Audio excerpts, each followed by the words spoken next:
Steve, one of my favorite of the church's teachings is the law of consecration. Would you explain a little bit how you understand what the law of consecration is?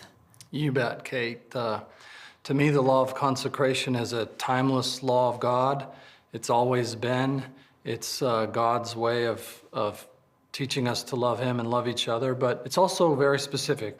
Early in the Restoration, February 1831, the Lord gave Joseph Smith a revelation that says that the Latter-day Saints are commanded to remember the poor, thou shalt remember the poor, and consecrate of thy properties for their support. So the idea is to share what we have so all of us have enough.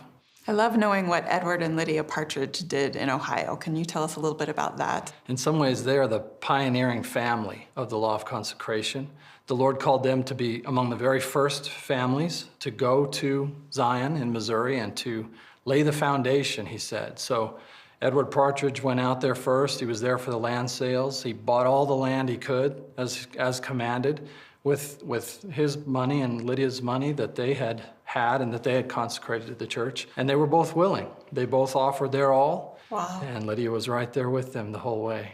And what did it look like for other church members to consecrate their property in Ohio? They obeyed the three core doctrines of the law of consecration. They did it of their own free will, that is, they were free agents. They thought of themselves as stewards, not owners, but stewards of what the Lord had provided. And they expected to be held accountable to God for what they did with His things. Lehman Copley was an early convert to the church, and he had a large farm in northern Ohio, and he expressed a willingness to let the saints who were moving in from New York settle there for a while, and then he changed his mind. That left them in the lurch, and the Lord said, I want you to go on to Missouri. So that group of saints from New York just went as a group all the way to Missouri.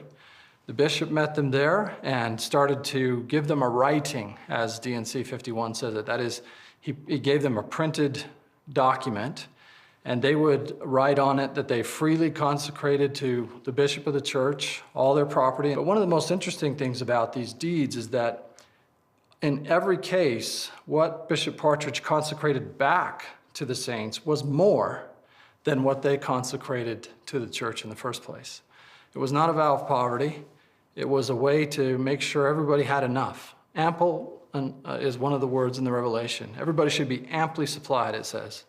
And there is enough and to spare, the Lord says in section 104. We often say those early saints, boy, they couldn't live it. But to me, the evidence is just the opposite. They were remarkable. They were remarkable in their faithfulness, giving up a lot, making great sacrifices.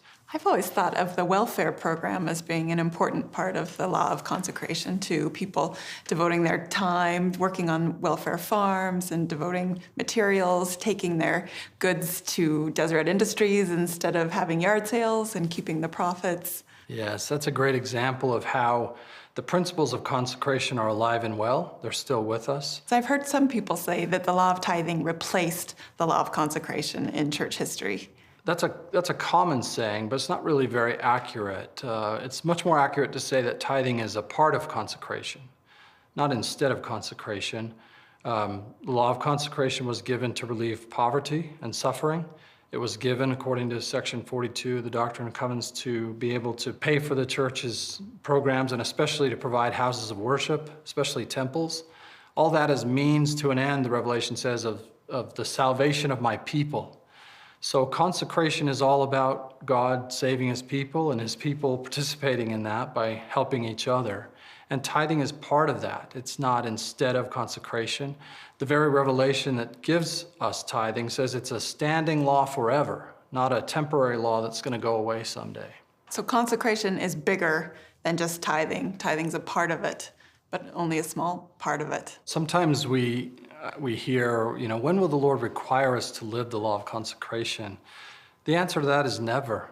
He never forced anyone to do it in the past, and He doesn't force anyone now, and He won't in the future.